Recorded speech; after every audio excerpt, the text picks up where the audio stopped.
నువ్వు అర్పణ పెద్ద బేషన్లో తెచ్చుంటే అన్నాడా, నువ్వు సత్క్రియ చేసుంటే అన్నాడు. అవునా?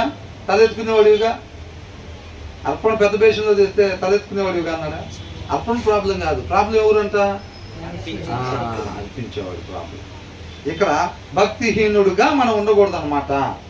అలా ఉండి మనం కుర్చీలు తీసినా, చాపలేసినా, ఫ్యాన్ స్విచ్ ఆన్ చేసినా, ఏది చేసినా కానీ ఉపయోగమేమి లేదు.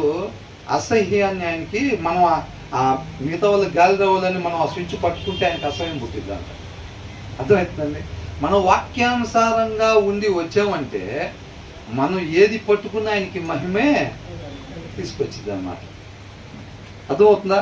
ఏది పట్టుకున్నా సరే ఆయనకి మహిమ తీసుకొచ్చింది, ఆయనకి ఇంపైన సువాసనగా ఉండేది. కాబట్టి ఈ వచనంలో మనం ఏంటంటే భక్తిహీనులుగా మనము ఉండకూడదు. అది అంత మాత్రమే కాదండి, తర్వాత ఏమనుంది? దురాలోచనతో అర్పించిన ఎడల అవి మరీ హేయములు. అబ్బో, ఇంకా అంటే కొంతమంది కానుకలు తెచ్చేదాంట్లో ఇంకోటి కూడా ఉంటుంది. ఏంటి? రేపు నుంచి ఎగ్జామ్స్ అయితే ఇవాళ ఏదో ఒకటి కానుకలుగా ఇస్తారు.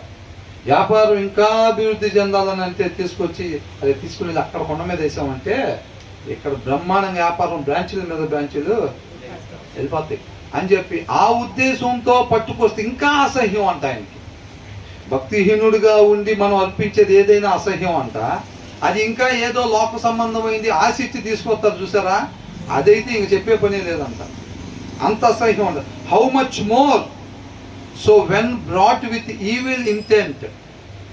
అర్థమవుతుందండి? ఈవిల్, చెడ్డ ఆలోచనతో, చెడ్డ ఉద్దేశంతో నువ్వు తీసుకుని వచ్చి ఇచ్చేటప్పుడు ఏదో ఆశిచ్చి, లోకంలో ఏదో ఆశిచ్చి ఏదో ఇస్తాడు, మేము కూడా ఇంటి పక్కన వాళ్ళ డాబా కట్టుకునేటట్టుగా ఆశీర్వదిస్తాడు అనుకుంటా అని ఇక్కడికి వచ్చి మనం మోకరిస్తే ఆ మోకాళ్ళ వెనకాల ఉద్దేశం ఏంటంట? డాబా. ఆ సౌండ్ ఏమైనా పడుతుంది దేవుడికి? డాబా డాబా డాబా, పెద్ద కారు పెద్ద కారు పెద్ద కారు. ఆ పాటల వెనకాల ఉద్దేశం అది, ఆ ప్రార్థన వెనకాల ఉద్దేశం అది, ఆ చర్చిలో మనం గంటన్నర సేపు కూర్చోవటం వెనకాల ఉద్దేశం అది. అదైతే కనుక మనం అంతసేపు కూర్చోవటం వల్ల దేవుడికి అసహ్యం కలిగిద్దాం.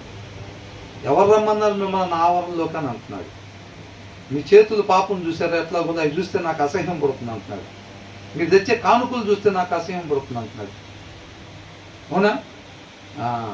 కీర్తనలో కూడా మీకు అసలు సరి చేసుకోవటం ఇష్టం ఉండదు కదా, మీకు ఉపదేశం ఇష్టం ఉండదు కదా, నా పేరు ఎందుకు ఎత్తుతున్నారు అని అంటున్నాడు దేవుడు. అవునా కదా? మీకు ఉపదేశం నచ్చదు, ఏదైనా సరి చేసుకోమంటే మహాకోపం వచ్చింది. కొంతమందికి ఏంటంట, సరి చేసుకోమంటే చాలు